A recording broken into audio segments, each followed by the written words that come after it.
আল্লামা সাঈদী হিন্দুদের ঘর বাড়িতে কি লাগাইছে? আগুন লাগাইছে। আল্লামা সাঈদী হিন্দুদের যুবতী মেয়েগুলোর ধরে ধরে পাকিস্তানিদের হাতে তুলে দিয়েছে। ওরে সেই তৎকালীন বনি ইসরাঈলরা মুসা আলাইহিস সালামের বিরুদ্ধে যে বক্তব্য দিয়েছিল, এই শেখ জামানার এই ফিরাউনের বাচ্চারা আল্লামা সাঈদী আলেমদের বিরুদ্ধে একই বক্তব্য দিয়ে যাচ্ছে। এদের শরীরে ফিরাউনের রক্ত। আসুন সামনে যাই। মুসা আলাইহিস সালাম ছিলেন লজ্জাটিয়া। সব নবীরাই লজ্জাটাই হয়, সব আলেম ওলামারাই লজ্জাটি হয়। কথা বলেন ঠিক না বেঠিক? যারা আলেম ওলামা দিনদার মানুষ তারা সাধারণত একটু নম্র বিনয়ী ভদ্র হয়। অভদ্র মানুষ কখনো পীর সাহেব হয় না, ওলিও হতে পারে না। সাধারণত আলেম ওলামা পীর মাশায়েখগুলো নম্র বিনয়ী হয়। একটা ছোট্ট উদাহরণ দেই। আশরাফ আলী থানভী রহমাতুল্লাহ আলাইহি কিতাব পড়াচ্ছেন, তো একজন রাস্তাতে যাচ্ছে আর বলছে, হুজুর আপনার স্ত্রী বিধবা হয়ে গেছে। আশরাফ আলী থানভী রহমাতুল্লাহ আলাইহি কেতাব বন্ধ করে দুই চোখের পানি ফেলাই কাঁদতে স্যার বলতেছে, আল্লাহ আমার স্ত্রী বিধবা হয়ে গেল, ওর কেটা দেখবে আল্লাহ? আল্লাহ ওর তো সংসার দেখার মতন কেউ থাকলো না, খাবে কি, যাবে কোথায়, বাচ্চা কাচ্চা করবে কি? তো এক ছাত্র বলতেছে, হুজুর স্ত্রী বিধবা হয় কি হলে? তো বলতে স্বামী মারা গেলি। তাহলে আপনি মারা গেছেন না বেশি আছেন? হ্যাঁ তাই তো, আমি তো বেশি আছি রে ভাই। তাহলে আপনার স্ত্রী বিধবা হইল কি, আপনি কাঁদতেছেন কেন? উনি তখন বলতেছে, ভাই রে মুসলমান এরা মিথ্যা কথা বলতে পারে?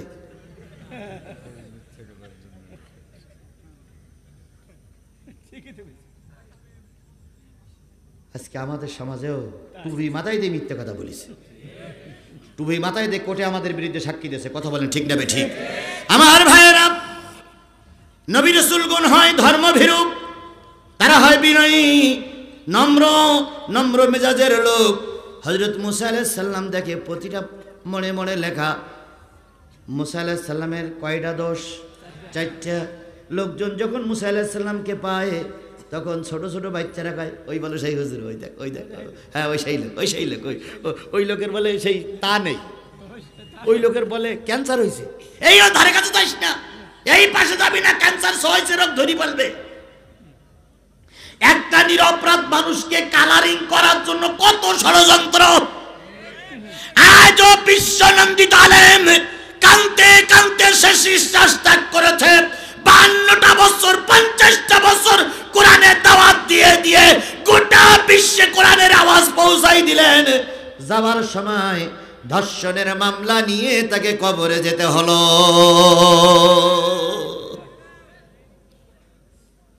হযরত মুসা আলাইহিস সালাম চিন্তা করে, যতদিন পর্যন্ত আল্লাহর ফয়সালা না আসবে ততদিন পর্যন্ত এলাকায় আর থাকবো না। লজ্জাশীল মানুষদের অবস্থা এরকমটি হয়। কথা বলেন ঠিক না বেটি? মানি লোকের মান জুতুলু যায় না। আবার কিছু লোক আছে সামান্য একটু চোখ ব্যাকা করে তাকাইলে তাদের মান সম্মানের ক্ষতি হয়। অনেক মানুষ জাতীয় সংসদে বাকুম বাকুম করি আসছে, এখন জুতোর বাড়ি খাচ্ছে। জনগণ জিজ্ঞেস করে কি খবর, কয় নেতা হতে গেলে একটা মাইর খাওয়া লাগে। কথাই বলে মানি লোকের মান জুতুলু যায় না, এরকা মান জুতুলু যাচ্ছে না। যদি তাই যেত, 3বারের 4বারের প্রধানমন্ত্রী বাংলাদেশের থেকে পালাই গেল, সে কখনো লিখতে পারে যে ডোনাল্ড ট্রাম্প আপনাকে স্বাগত জানাই, বাংলাদেশ আওয়ামী লীগের পক্ষ থেকে তার দলীয় লিডার বলছি, আর বাংলাদেশের প্রধানমন্ত্রী বলতেছি, এ কথা সে কোনোদিন বলতে পারে? বলতে পারে? নির্লজ্জ। আর ডাক্তার মোহাম্মদ ইউনূসের বলি, এত দুর্বল হলে দেশ চালানো যাবে না, মেরুদণ্ড সোজা করে দাঁড়াও। 18 কোটি মানুষ তোমার সাথে আছে, তোমার কিসের ভয়? ওই ভারতের ভাই বাবার দরকার নেই, ভারতের আমরা গুনি না, কারণ ভারতের অস্ত্র থাকতে পারে, আমাদের বুক ভরা ঈমান আছে। বাঁশের লাঠি নিয়ে তাকবীর দেব, ভারত চারিদিকটা আক্রমণ হবে, ভারত টিকতে পারবে না।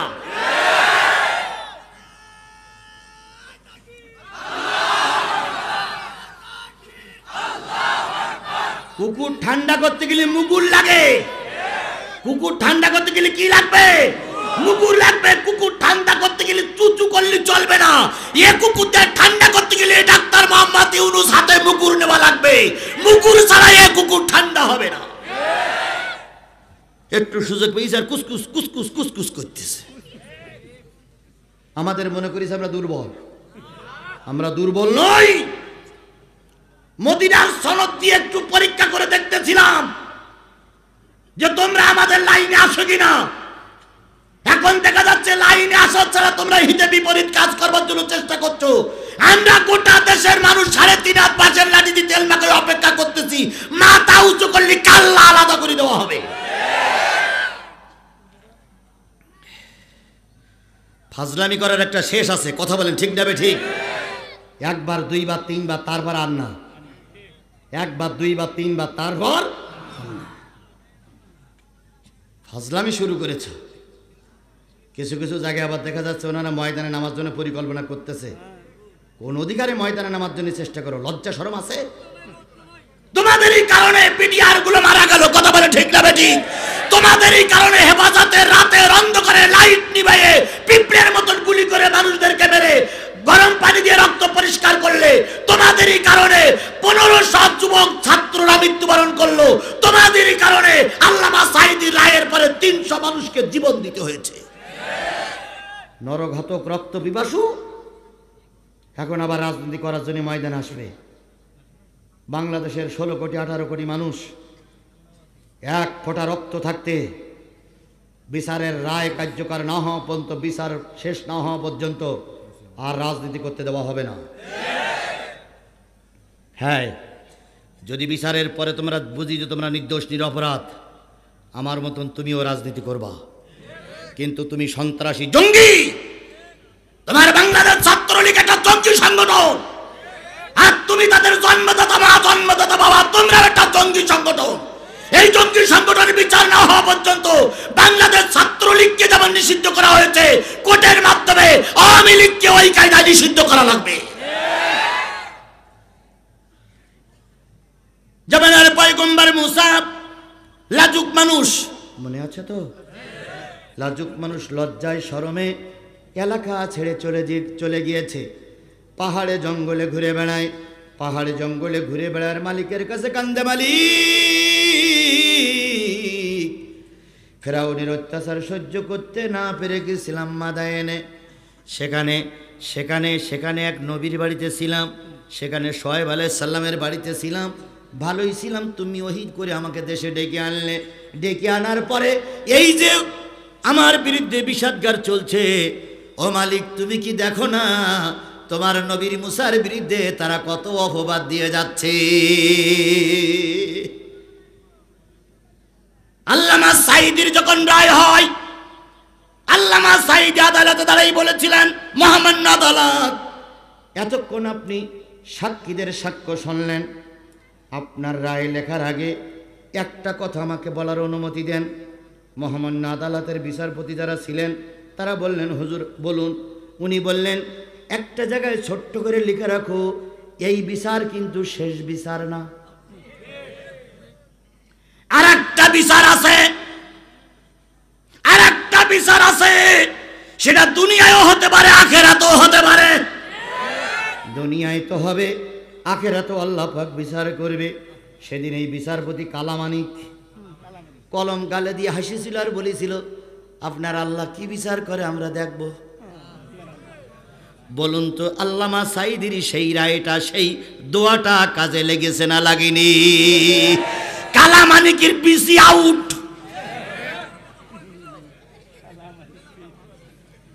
কি আউট?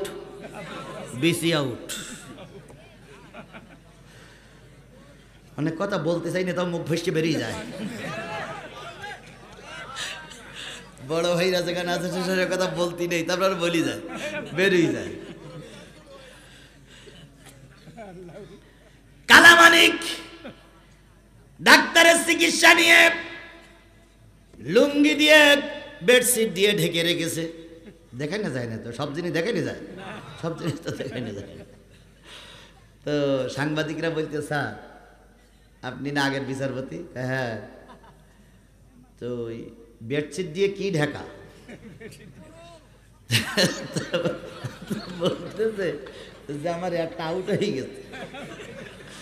তখন সাংবাদিকরা বলতেছে ডাইন পাশেরটা না বাম পাশেরটা? ভাই রে, আল্লামা সাঈদীর দোয়া হিসাব করেন একটু, যদিও আমরা একটা হাসাই উড়ে দিচ্ছি, কিন্তু আল্লামা সাঈদীর দোয়া, আলেমদের দোয়া, বুলেট মিস হতে পারে, আলেমদের দোয়া মিস হতে পারে না। তো কালামানিক তখন বলতেছে আমি যন্ত্রণায় পথ পাচ্ছি না। এখন তুই জিজ্ঞেস করছিস ডাইন পাশেটা না বাম পাশেরটা? ফাজলামি করতেছ না? সাংবাদিক তখন বলতেছে কারোর বদদোয়াটোয়া লেগেছ নাই? কালামানিক তখন বলতে ভাই ও তলার কথা মনে করিস না। নিশ্চয়ই কালামানিকের আল্লামা সাঈদীর সেই কথাটাই মনে পড়েছে যে আল্লামা সাঈদী বলেছিল আপনার এই বিচার শেষ বিচার না, আরো একটা বিচার আছে। আল্লাহ পাক সেই বিচার এখন আমাদের সামনে দেখাচ্ছে। কথা বলেন ঠিক না বেঠিক? এবার আপনারা মনে করতে পারেন নবীদের সঙ্গে আলেমদের নিয়ে আসতেছেন কেন? আমি একটা হাদিস বলেছি, আল্লাহ রসুল বলেছেন ফাদুলুল আলিমি আলাল আবিদি কাফাদলি আলা আদনাকুম সুম্মা ক্বালা ইন্নাল্লাহা ওয়া মালাইকাতুহু ওয়া হুব্বুল হুদ ওয়া নুমলাতু ফি যুহরিহা লিসাল্লুনা আলা মুআল্লিমুন নাসিল খাইরা। হে আমার সাহাবীরা শোনো, তোমরা সাহাবী আমি নবী। কে বলতেছেন? আল্লাহ নবী। তোমরা সাহাবী আমি নবী, তোমাদের কাছে আমার মর্যাদা যেমন শেষ জামানায় সাধারণ মানুষের কাছে একজন আলেমের মর্যাদাও ঠিক তেমন।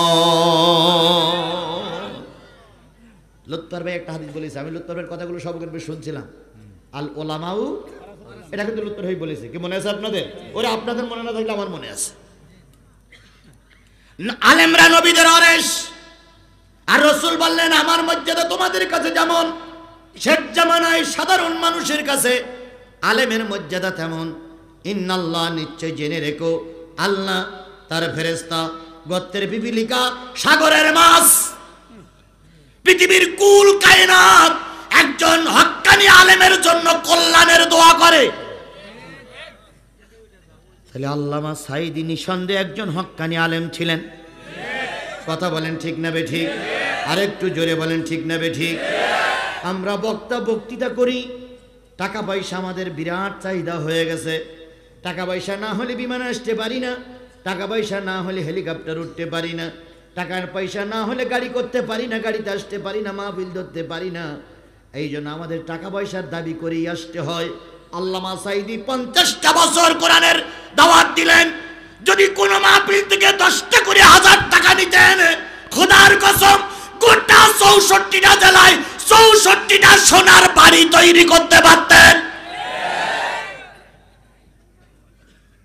আল্লামা সাঈদী কারোর কাছ থেকে টাকা চেয়ে এনেছে, রাম প্রমাণ বিশ্বের কেউ দিতে পারেনি।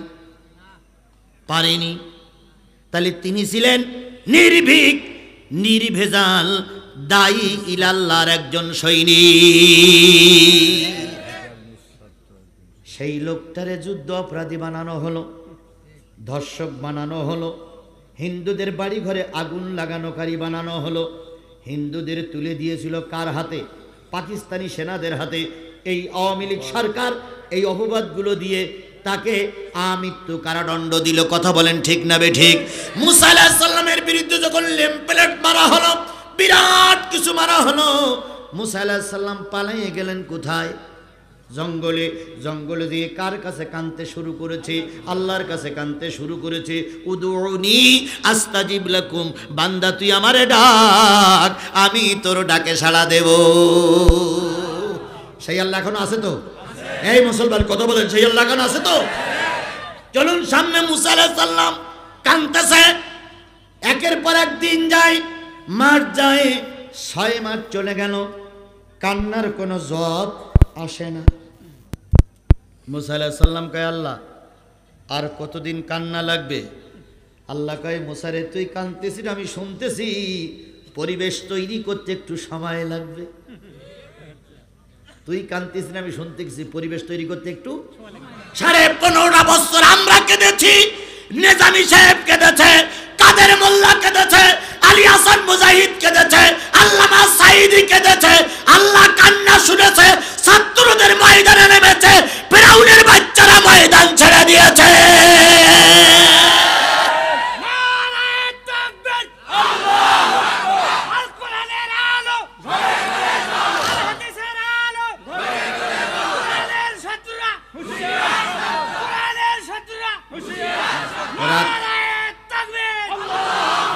রাতারাতি কোনো জিনিস যদি উপস্থিত হয় টিকাই রাখা কষ্ট হয়ে যায়।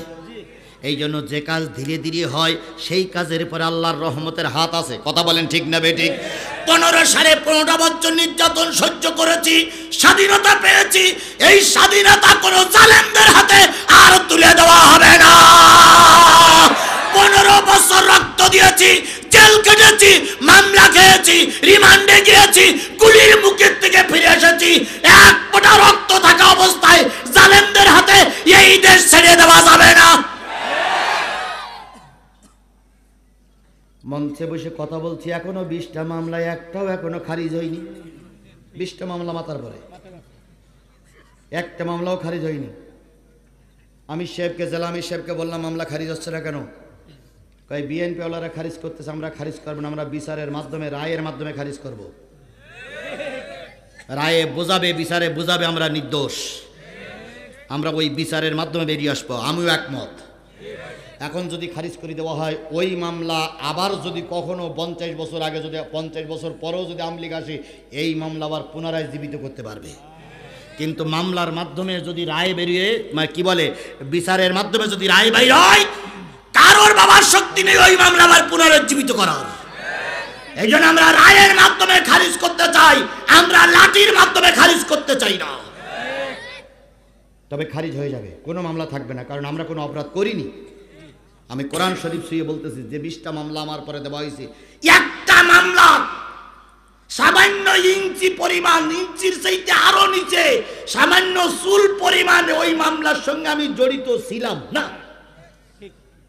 অথচ আমাকে মামলা দিয়ে জর্জরিত করা হয়েছে। বাড়ি ঘরদুরগুলো বুলডোজার দিয়ে ভেঙে দেওয়া হয়েছে। 5 দিন চোখ বেঁধে রিমান্ডে রাখা হয়েছে। অপরাধ একটাই, ওমা নাকামু মিনহুম ইল্লা আইয়ুমিনু বিল্লাহিল আজিজিল হামিদ। এই দোষের কারণে সোহেল মামলা খেয়েছে। কথা বলেন ঠিক না বেঠিক? এই দোষের কারণে জামাত ইসলামের নেতৃবৃন্দ মামলা খেয়েছে। তারা কারোর বাড়ি ঘরদের আগুন লাগাতে যায়নি, কল্পনাই করা যায় না। ইসলামী আন্দোলনের কথা বলবে, মানুষেরকে কোরআনের দাওয়াত দেবে, আর লোকের বাড়ি ঘরদের ভাঙতে যাবে, এটা কল্পনা করাও কবিরা গুনাহ। আমার ভাইরা, হযরত মুসা আলাইহিস সালাতু ওয়াস সালাম আল্লাহর কাছে কাঁদলেন। আল্লাহ বললেন অপেক্ষা করো। মুসা আলাইহিস সালামের একটাই জামাই, একটাই লুঙ্গি, একটাই কাপড়। এক কাপড় 6 মাস পার হয়ে গেছে, কাপড়টা দুর্গন্ধ হয়ে গেছে। মুসা আলাইহিস সালাম চিন্তা করে এক কাপড়ে আর কতদিন বা নামাজ পড়া যায়, কতদিন বা সালাত আদায় করা যায়। মুসা আলাইহিস সালাম চিন্তা করলে একটু গোসল করতে হবে। আর পাহাড়ের পাদদেশে এক প্রকার মাটি নিল, ওই মাটি মাখাই দিলে কাপড়টা পরিষ্কার হয়ে যাবে। ওই কাপড়ের মাটি নিয়ে মুসা আলাইহিস সালাম একটা পানির জায়গায় খুঁজতেছিলেন। একটা ঝর্ণার তলদেশে চলে গেলেন। ঝর্ণায় দিয়ে মুসা আলাইহিস সালাম চিন্তা করলো, এখানে তো আর কেউ নাই, এখানে তো কোনো লোকজন নাই, এখনই আমি এখানে পাতা নাতা দিয়ে লজ্জাস্থানটা ঢেকে রাখি, শরীরটা যত দূর পারে ঢেকি, আর আমার কাপড়গুলো একটু পরিষ্কার করি। মুসা আলাইহিস সালাম কাপড়গুলো পরিষ্কার করে বুক পর্যন্ত পানির ভিতরে দিয়ে ওই কাদা দিয়ে নিজের শরীরটা একটু পরিষ্কার করতেছিলেন। হঠাৎ করে মুসা আলাইহিস সালাম দেখলেন যে একটা ভূমিকম্পের মতন ঝর্ণাটা লাফিয়ে উঠলো, পানির ঝর্ণাটাও লাফিয়ে উঠলো। মুসা আলাইহিস সালাম লাফিয়ে উঠেছে। মুসা আলাইহিস সালাম লাফানো অবস্থায় একটু উঁচু হয়ে পিছন দিক তাকাই দেখে যে পাহাড়ের পাদদেশে, যে পাহাড়ের গায়ে কাপড় শুকাইতে দিয়েছিল, সেই পাহাড় নিজে নিজে চলে যাচ্ছে। মুসা আলাইহিস সালাম বলতেছে, এই পাহাড় এ কি করলি, যাস কই? তুই কি জানিস না যে আমার কাপড় নিয়ে গেলে আমার তো আর কাপড় নেই। এক কাপড় আমি ঘুরতেছি, কাপড়টা পরিষ্কার করতে দিলাম যাতে করে আমার একটু দুর্গন্ধ দূর হয়, অথচ তুই কাপড় নিয়ে চলে যাচ্ছিস। তুইও কি ফেরাউনের মতন বাড়াইছিস? ফেরাউন তো আমার দেশে হুলিয়া জারি করিস, আমার এই নেই সেই নেই, এই করি সেই করি। তুইও কি তাই করলি? পাহাড় থমকে দাঁড়িয়ে বলতেছে, মুসা তুমি তোমার কাজ করো, আমি আমার কাজ করতেছি। মালিক আমারে বলেছে কাপড়গুলো চুরি করে নিয়ে ফেরাউনের দরবারে হাজির হ। ক্ষণিকের জন্য মুসা আলাইহিস সালাম চিন্তা করতে পাহাড়ও আমার বিরুদ্ধে চলে গেছে, তাই মনে হচ্ছে না ভাই? কিন্তু এর ভিতরে যে বরকত আছে ওটা মুসা আলাইহিস সালাম তখনও পর্যন্ত জানতে পারি নাই। আমাদের নেতাদের যখন ফাঁসি হলো আমরা তখন টুকরে টুকরে কেঁদেছিলাম আর বলেছিলাম, আল্লাহ তোমার কি একটু দয়া মায়া নাই? তুমি আমাদের নেতাদের ফাঁসি দাও। তুমি কি আমাদের কান্না সহ্য করতাম? কান্না দেখো না। আল্লাহ কয়, বান্দারে তোর কান্না শুনেছি বলে নেতাদের ফাঁসি দিয়েছি।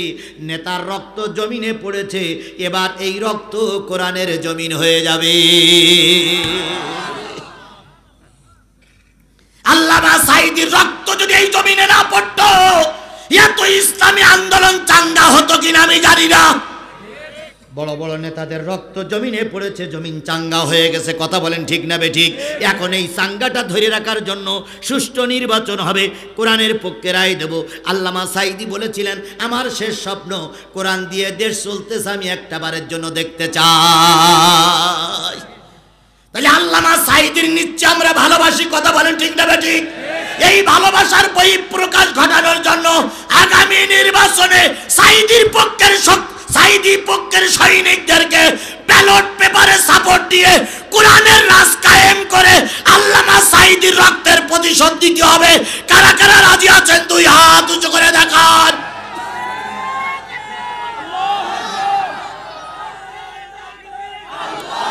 আল্লাহ আল্লাহ, এই হাতগুলোর দিন কায়েমের জন্য তুমি কবুল করে নাও। এই হাতগুলোর দিন কায়েমের জন্য কবুল করে নাও। এই হাতগুলোর দিন কায়েমের জন্য কবুল করে নাও। হাত নামান। আল্লাহ পাক এই হাতগুলোর যেন দিন কায়েমের পক্ষে কাজে লাগায়। আপনি যারা হাত তুললেন দিন কায়েমের পক্ষে, আপনার বাড়িতে আরো 4টে ভোটার আছে, আপনি একজন আর 4টে ভোটার আছে। আপনি আজকে বাড়িতে যে কুআনফুসিকুম ওয়াহালিকুম নারা, তুমি নিজে বাসো, আহালবর্গকে বাসো। আজকের থেকে দাওয়াতি কাজ করবেন যে দিন কায়েমের পক্ষেই সাপোর্ট দিতে হবে। আপনি যদি এখান থেকে নির্বাচন পর্যন্ত দাওয়াতি কাজ করেন, 4টে আপনার বাড়ির 4টে ভোট আপনি ম্যানেজ করতে পারবেন না? তাহলে এই প্রত্যেকটা লোকে যদি এই দায়িত্ব নিয়ে মাঠে ময়দানে কাজ করি, কুল্লুকুম রাইন ওয়া কুল্লুকুম মাসউলিন আলা রাইতিহি, প্রত্যেকটা দায়িত্বশীলকে জিজ্ঞাসা করা হবে।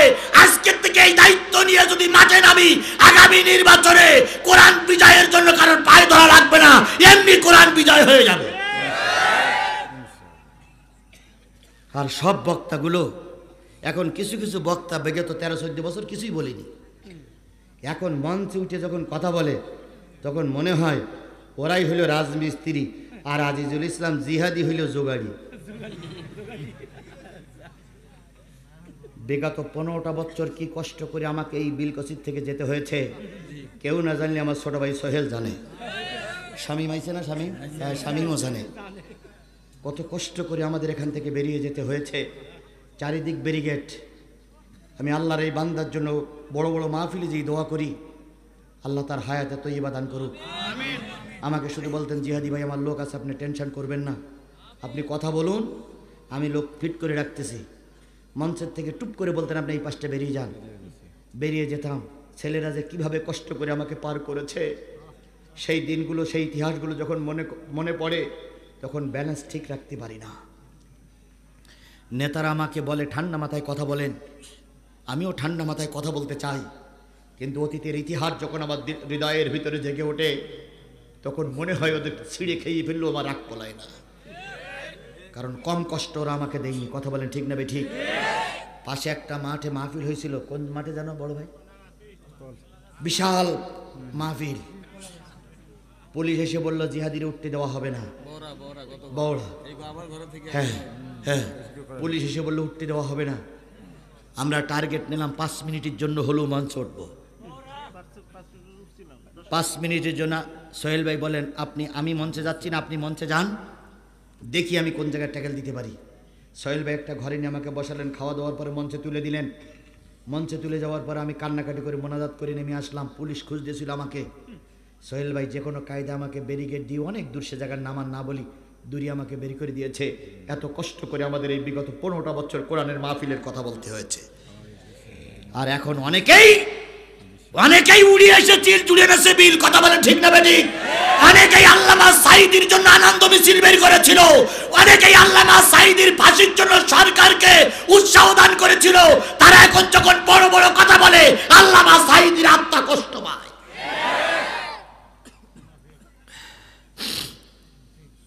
কুয়াকাটা হুজুর বলেছিল সরকারকে যে আপনি ঠিক পথে চলতেছেন, রাজাকারের বিচার করেছেন, এই জন্য আপনাকে ধন্যবাদ।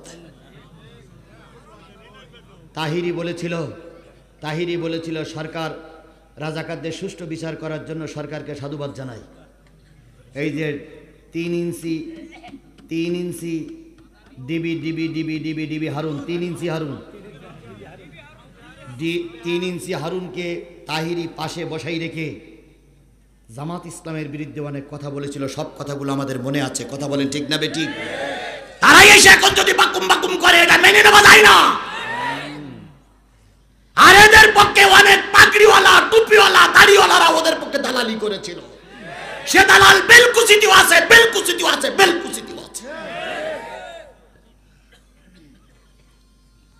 আমি আর ওদিক যেয়ে বেলকুচির মানুষের খেবার চাচ্ছি না, কথা শেষ করি, যেহেতু 12টা পর্যন্ত সময়, 12টা বেজেই গেছে। আসলে আমি মোটে সময়ের দিকে মোটে কুলুই পারি না, এই হলো আমার দোষ। আমার ভাইয়েরা, মুসা আলাইহিস সালাম গোসল করতেছে, পাহাড় কিনে পালালো। মনে আছে হয়ে গেছে কি? দোয়া করো এক্ষুনি। এই আল্লাহ, এই মুরব্বি, মুরব্বি,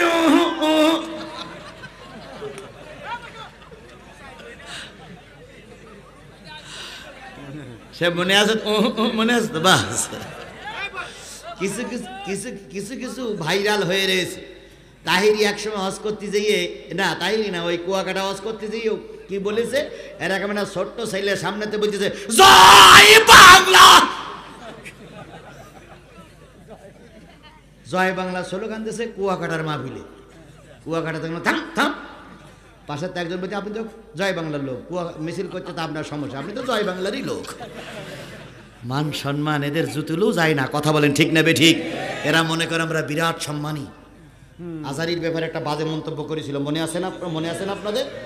আজারি, হ্যাঁ, আজারি যেদিন মাহফিল করলো, আজারি মাহফিল করে তার পরের দিন কুয়াকাটার মাহফিল। আজারি বলল আজকে তো এই বিশাল সমাবেশ, কালকে আমাদের বাংলাদেশের একজন নামকরা হুজুর আসবে, উনি আসলে তো লক্ষ লক্ষ লোক হবে, সব তো ট্যাকেল দিতে পারবেন, আপনারা কালকে একটু সতর্ক থেকেন, উনি আসলে যেন কোনো কষ্ট না পায়, উনি আমার দিনী ভাই। কত সুন্দর মধুর মাখা বক্তব্য দিয়ে গেল। আর পরের দিন মঞ্চে বসে বলতেছে ওরে বাটপার। কথা আপনাদের মনে নাই? এরা আলেমদের সম্মান করতে জানিনি, কথা বলেন ঠিক না বেঠিক? এরা এক ভাই আর এক ভাইরে সম্মান করতে জানি না, এই জন্য আল্লাহ পাক সমাজদের নাম গন্ধ মুছে দিয়েছে। সেই আজহারি যদি এখন আসে, সিরাজগঞ্জের এমন কোনো মাঠ নাই, এমন কোনো জায়গা নাই যে আজহারির আগমনে জনগণ উপস্থিত হবে, লোক জায়গা দেওয়া যায়। আর কুয়াকাটা আসলে ঢকঢোল পিটাইও এখন আর লোক জোগাড় করা যাবে না, কারণ সবাই বুঝে গেছে কুয়াকাটা মুনাফিক। আমার ভাইয়েরা, হযরত মুসা আলাইহিস সালাম কয় পাহাড়ে তুই আমার সঙ্গে গাদ্দারি করতেছিস? পাহাড় বললেন মুসা চিন্তা করো না, তুমি তোমার কাজ করো, আমি আমার কাজ করি, তুমি আল্লাহর কাছে দোয়া করতেছো, দোয়া কবুল হয়ে গেছে। মুসা আলাইহিস সালাম বলে দোয়া কবুল হলে কি কাপড় চুরি করে নিয়ে যাওয়া লাগে? পাহাড় বলতেছে এটাই আমার নিয়ম। পাহাড় চলে গেল কাপড় নিয়ে, ফেরাউন দাস দরবার করে, ফেরাউন দরবারে সবাইকে নিয়ে মুসার বিরুদ্ধে কয়টা দোষ এইটা নিয়ে আলোচনা করতেছে, বক্তৃতা করতেছে। হঠাৎ করে পাহাড় কাপড় নিয়ে চলে আসলো। কাপড় নিয়ে চলে আসার পরে মুসা আলাইহিস সালাম 2-3টা রেওয়াত আসছে, যেহেতু আল্লাহর নবী, কেউ বলেছে বস্ত্রহীন অবস্থায়, কেউ বলেছে পাতা নাতা দিয়ে লজ্জাস্থান ঢেকে লাঠিকানা সাথে করে নিয়ে মুসা আলাইহিস সালাম দরবারে চলে এসেছে। দরবারে চলে এসে পাহাড়ের গায়ে পিটাই আর গায়ে কাপড় চুরি করলি কেন? পাহাড়ের বাচ্চা পাহাড়, আজকে আমি লজ্জায় মরে যাই, তুই কাপড়